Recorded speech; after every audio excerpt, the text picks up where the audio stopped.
Brian Bowersock, the Auto Man here. Today we're talking about some costly repairs. Now most of these you'll never be able to avoid, but some of them we can make a little cheaper if we make sure and stay on top of them. Number one is tires. We see a lot of tire replacement. As you can see with this tire here, it is worn and destroyed. This happens from worn suspension components. So if you stay on top of your inspections, making sure your suspension components are in good working order, the alignment's good on your vehicle, you can prevent early tire wear out and get the most life out of your tires. So suspension components and tires important. Timing belts, a very important issue when it comes with vehicles.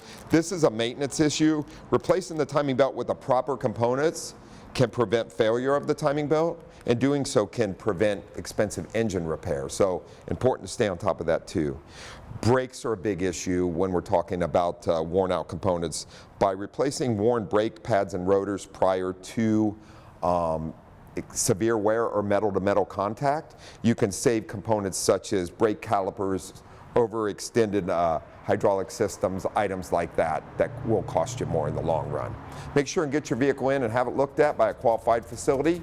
I'm Brian Bowersock with the West Automotive Group. For the latest automotive news and helpful tips, watch for the Auto Man, Fridays on the CW San Diego, sponsored by the West Automotive Group.